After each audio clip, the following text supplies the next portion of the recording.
I'm currently like cleaning and stuff like that. So one of the things that I have done or I've tried to do at least, to help, like fix me, is, change my YouTube algorithm, like teach it to show me things that will help me.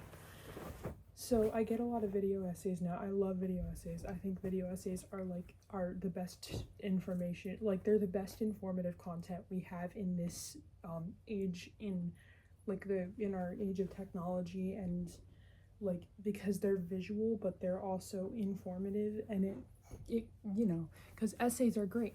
Oh my gosh. I'm an English major. I think essays are great. Whoa. But anyway, so basically I've been just like thinking about stuff because I've been watching all these video essays, and then I was just watching one and I paused in the middle of it because I wanted to talk. My turn.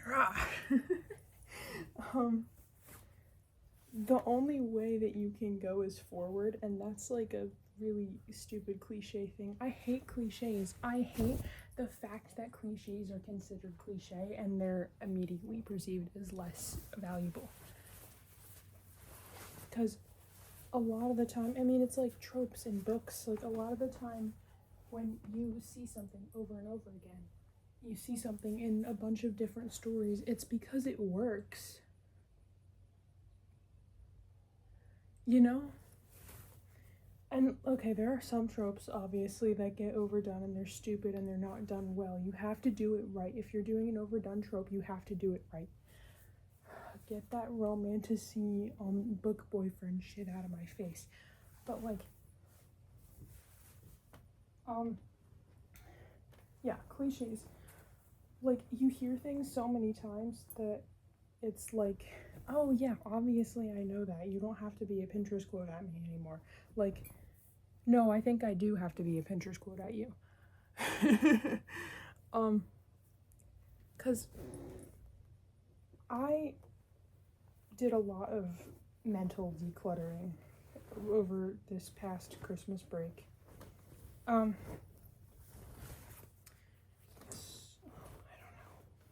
What is this? I need to look at the care instructions on this.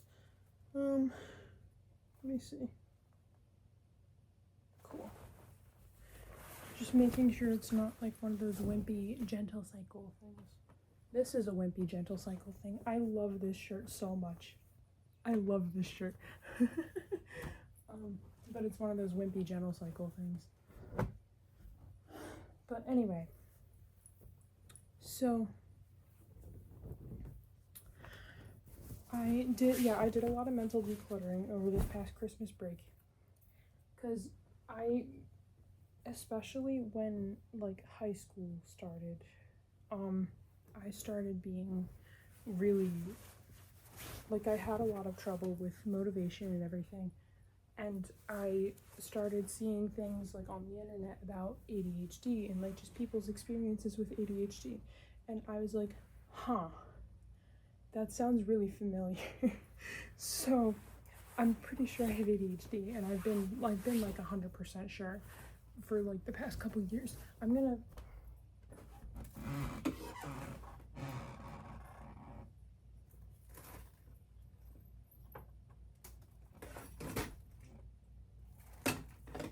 this works. Headband.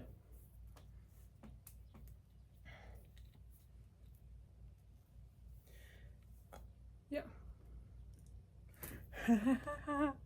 That's funny. But anyway, yeah, so I want to put this downstairs. One of the things that I do, well, I'll get into cleaning later, but I'm just gonna tell you the story. I'm gonna continue doing what I've been doing. So yeah, I'm pretty sure I have ADHD. And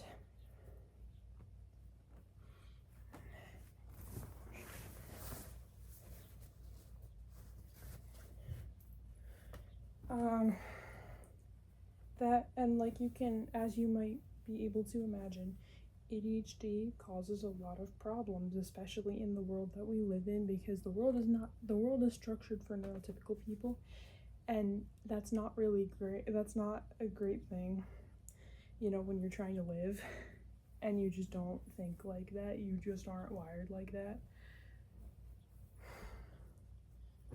And I would feel horrible about myself. My room, okay, you can see my room in the background. It's messy, sure, but it's manageable. Okay, it's getting a little less manageable recently, but that's what we're working on right now at this very moment. Because there's a lot of things that there's a couple of things that I've had to realize. One, I have free will. I can choose to do things. Okay? And this has also come with, being a legal adult. I'm a legal adult, but, I still, I grew up not wanting to, not feeling like I could ask for things that I wanted because I didn't want to be a financial burden on my family. We're not poor, it's just, I just didn't want to be a burden. I mean, we're not rich either, but, I didn't want to be a burden.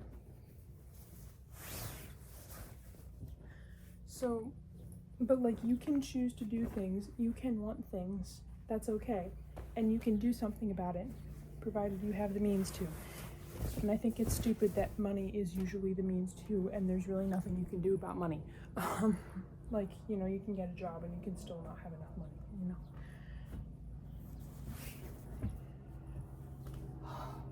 It's so much more complicated than just get a job. So, anyway. That's a delicate thing. Wimp. Yeah. So, but you can choose to do things. And I struggled with, the decision paralysis and the executive dysfunction and all that kind of stuff. And that got so bad, and I was so burnt out about school, about everything. It was bad. I wasn't taking care of myself. My room, I was gonna talk about my room. Yeah, it's messy right now, but it's not a mountain of stuff anymore. It's just a couple piles of things that I have to go through. That was my entire room. My entire room was it was horrible. I hated living in it. I had to sleep on the couch in winter because we couldn't get to my window to take out the air conditioner. That's how bad it was.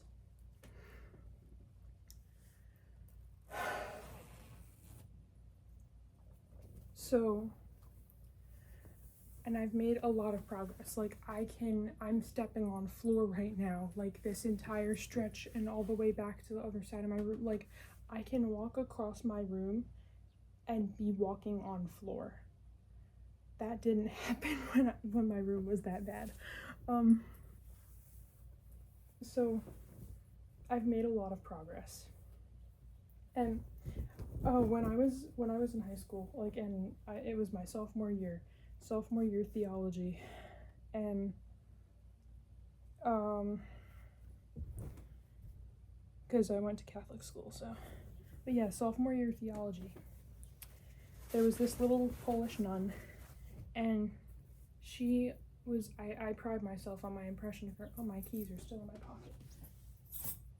I slept with my keys in my pocket. I slept with my keys in my pocket. Well, anyway. She said, a cluttered room reflects a cluttered soul. My accent doesn't, it's not, I haven't practiced in a while. But another thing she said is, God is your daddy, and he is madly in love with you.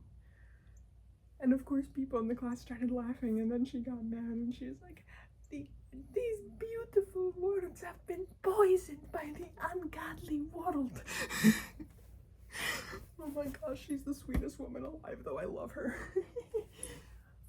I still see her at church sometimes. She's great. She's just a little, she's great.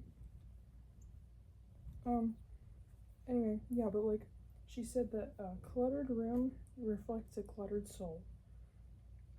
And at the time I had a therapist, so I told that to her. And she was like, yeah, like that makes sense. I mean, we could like extend that to say like a cluttered room reflects a cluttered mind. And I was like, yeah, that sounds right.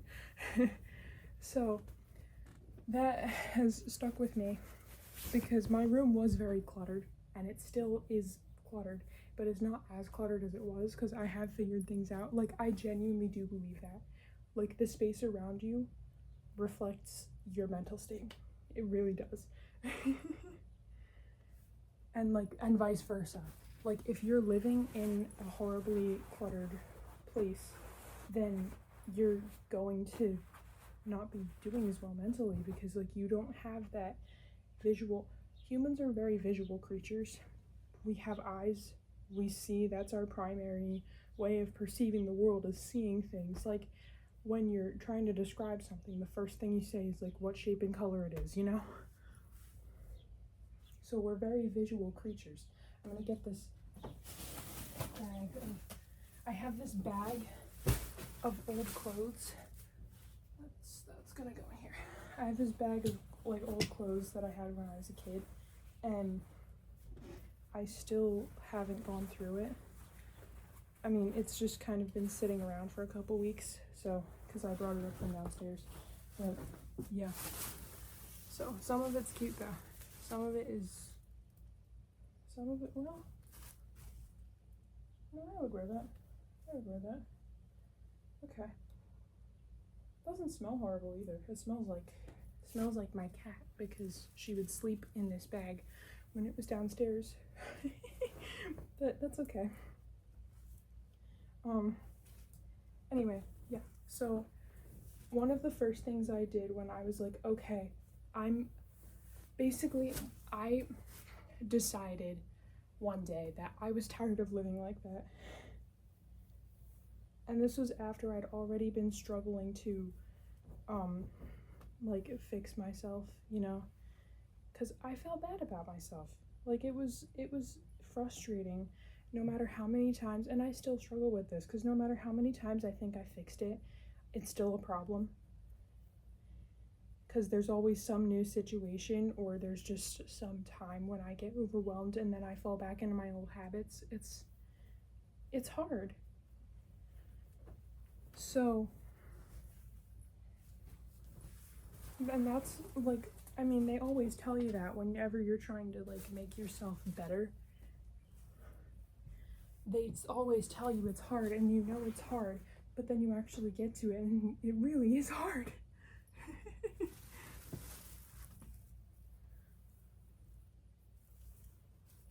I'm trying to keep this down so I don't dox myself, because some of the shirts and stuff are like from things that I like. Yeah, so I'm trying not to dox myself. But anyway, I'm probably gonna get rid of this shirt and but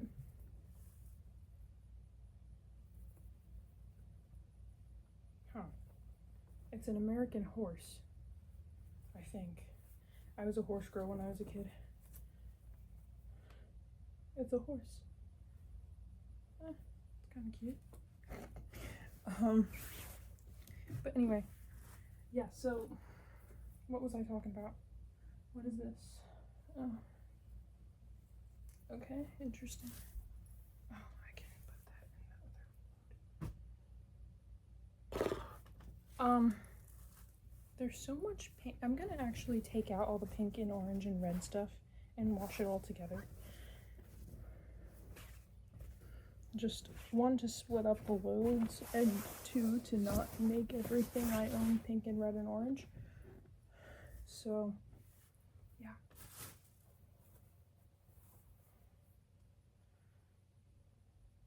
Okay. Anyway. I forget what I was talking about. But like, oh yeah, well, it's hard to fix yourself when you're trying to fix yourself, because it is. So, but the important thing is that you're trying, and as long as you're still trying, and as long as you still have that desire to do something about it, then you're not too far gone. Actually, well, I don't believe anyone is ever too far gone. We're never too far gone until we're dead. No one is ever too far gone until they're dead.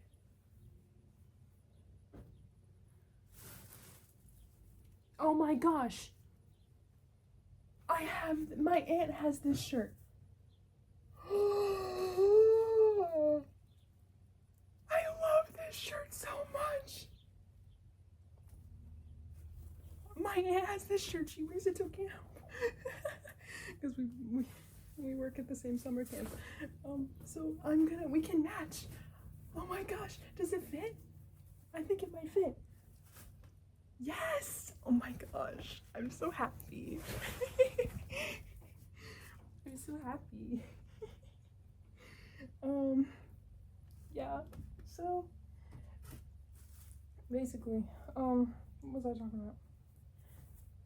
It's hard to fix yourself as long as you're still trying. That's a good thing, and you're not too far gone. No one's ever too far gone until they're dead.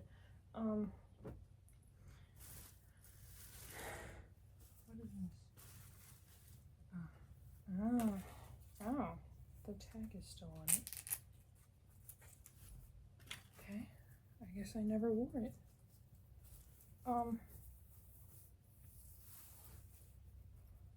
Anyway.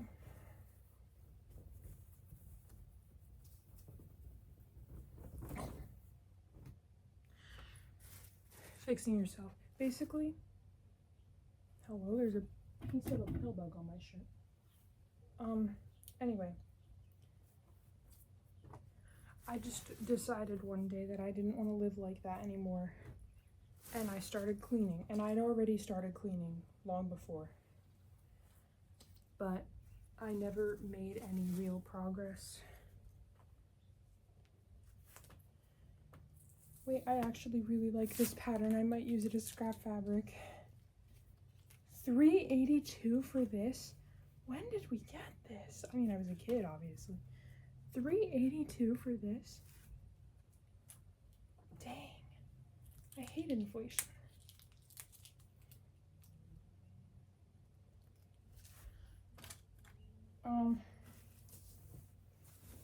Yeah, I'm gonna use this as scrap fabric. This is great. Ooh, I could use it as like sleeves. Wait. I'm gonna try.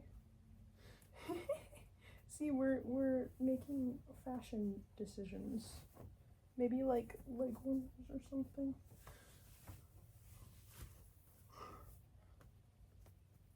Yeah, if this wasn't so tight, that'd be cute. Okay. Oh, now to get this off. Okay, there. That's good. Okay. Oh wait, I can put this in this pile. Yeah. These can go in that pile.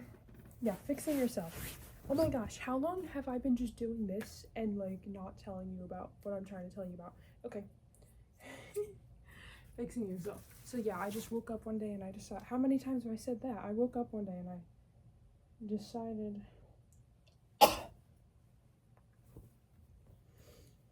decided I didn't want to live in that room anymore, because things were happening more and more where like I just couldn't find something and I would cry about it. And I'm an angry crier too. And like it was this cycle. There have been so many cycles, and this was a cycle where I would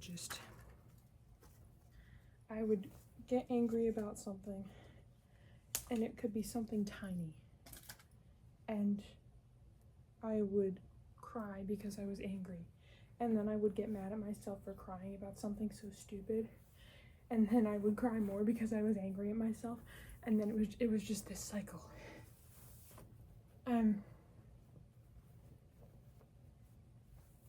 What's it called? Yeah, so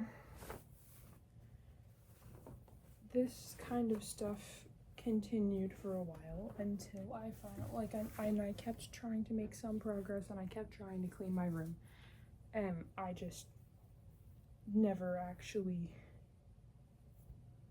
more horse girl evidence, and I never actually did anything about, like, I mean, not that I didn't do anything, not that I didn't try, I was trying, I just couldn't.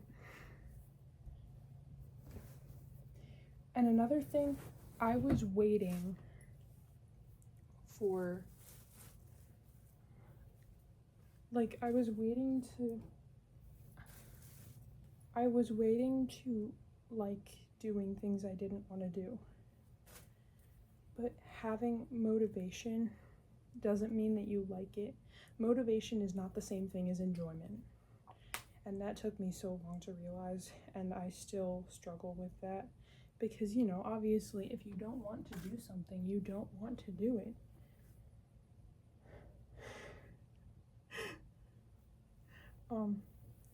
But you don't want to do it, you know, if you don't like doing something. So that was a difficult thing.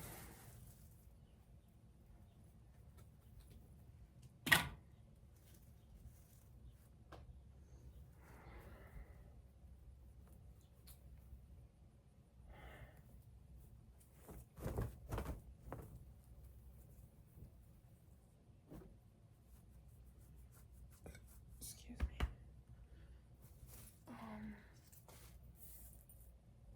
Oh, belt. Does it still fit me? Barely. And only up here, not down here. Nope. I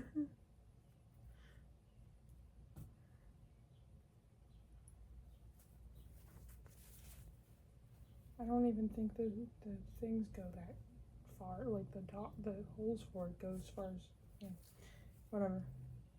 Or maybe, no, it's the other way, whatever. Anyway, what is this?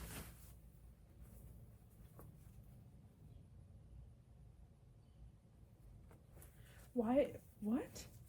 Where did I get this? Who gave this to me? Someone must have given this to me. Who gave this to me? Who gave this to me? I'm gonna wear this. I'm gonna wear this.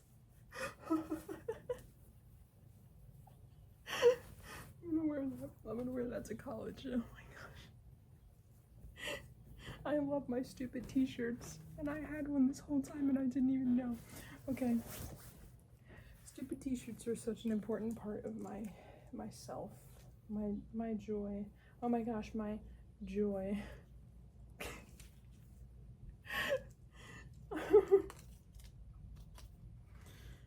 Oh. So, anyway, maybe I can actually talk. I decided to change, like, and I had the time, I had the mental capacity, and I was like, okay, I'm going to recover from this past semester and all the burnout and everything, and I'm going to do something about it, and I'm going to make next semester better. And I did make the next semester better. And now I'm done my freshman year, and second semester was way better than the first semester.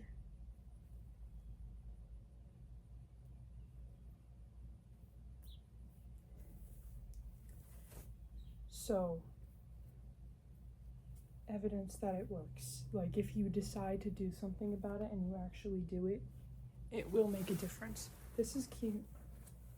This is really cute. I also might use this as scrap fabric. We can make it into, like, a shirt or something. Not my style at all, but, like, I mean, well, maybe I can do this. I do want to be more colorful. Just, I don't know, if I want to be this kind of colorful, I have to do it right, you know. I want to be, wait, hold on.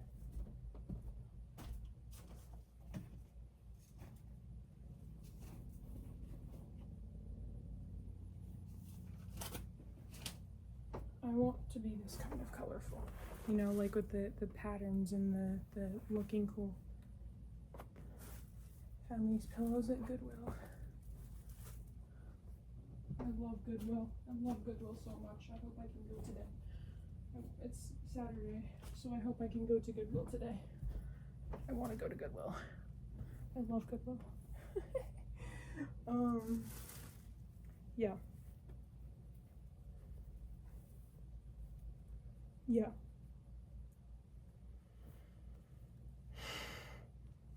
And so it worked. I made the next semester better, and I've been trying a lot. I try really hard to, not all the time, because again, I still, like, I mean, right now, I get home from work and I'm so tired, and I just can't do anything.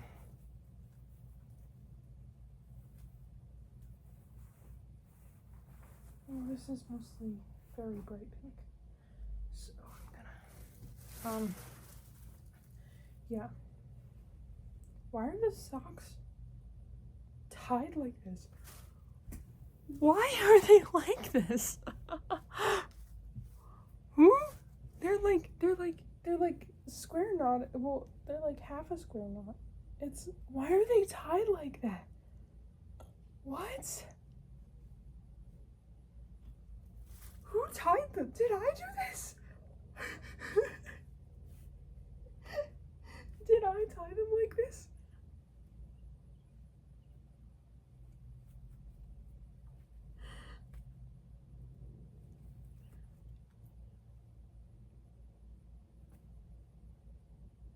Okay.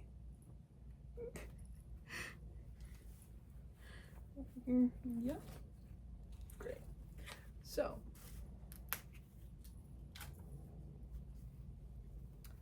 yeah, I'm tired. I'm tired a lot because I do things. Doing things is great. Oh my gosh, that's another thing I discovered. Like, even when I am resting and I'm trying to take a period of rest. Oh, I'm gonna talk about rest. Okay, when you think of resting, you probably think of sleeping or like inactivity, sitting down, taking a break, like, and that all does count as resting. But resting is not inactivity. They're not synonyms. They're not the same thing. And what taught me that was this video by Haley Honeyman, and it was titled "How to Actually Rest If You Have ADHD." And I constantly, like whenever any one of my friends with ADHD is struggling with things like and being overwhelmed and not knowing how to rest properly, I send them that video. There's like, this is another thing. Like, I wore this to I think I wore this to my grandmother's funeral. It's a really cute dress though. I like it.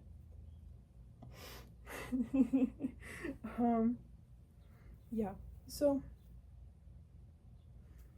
I think I'm gonna make it into like a bag or something.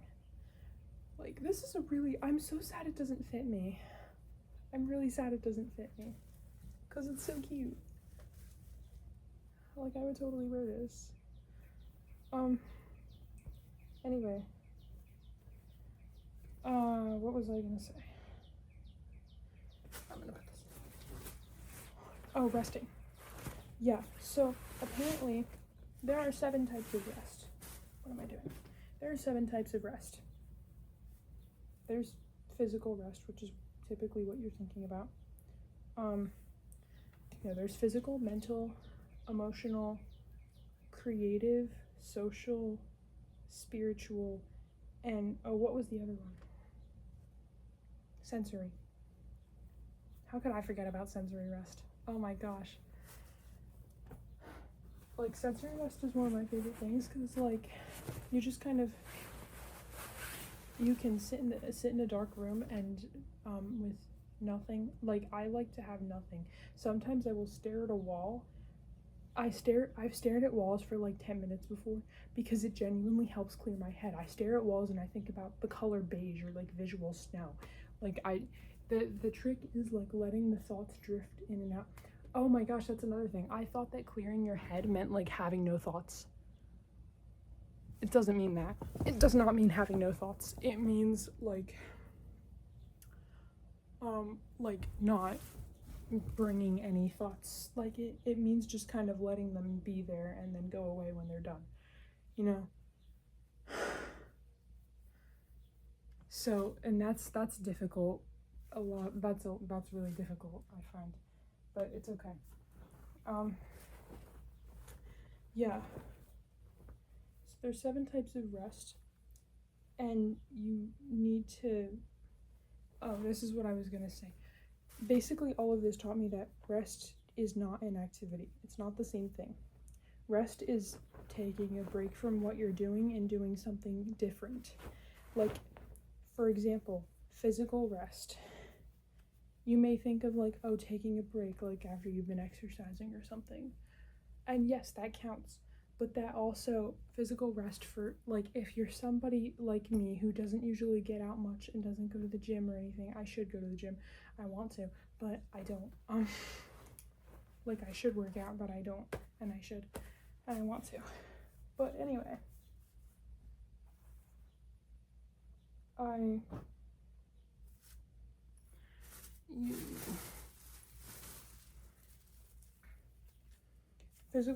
If you're somebody like that, then for you, physical rest may be more like doing something. You know, there have been a couple of times where I was just sitting in my bed and like I had swimmy brain, like it was just completely, yeah. I had swimmy brain, and this happened recently too. Well, not recently, it happens still. Basically, I was feeling horrible, and then I was like, okay, I just have to get up and do something.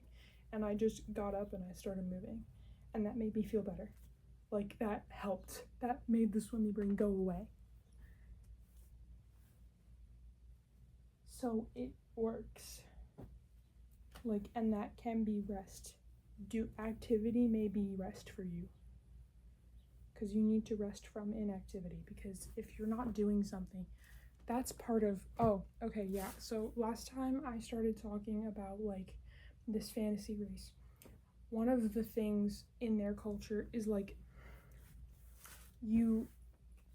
if you're not doing something, then that's kind of like a big like, oh, like you're not employed, like you don't do something, you don't have hobbies, like what are you doing, bro? Like, oh, like like if you hear somebody's unemployed, then it's like, oh, are they okay? Like, do they need any help? Like, what can we do?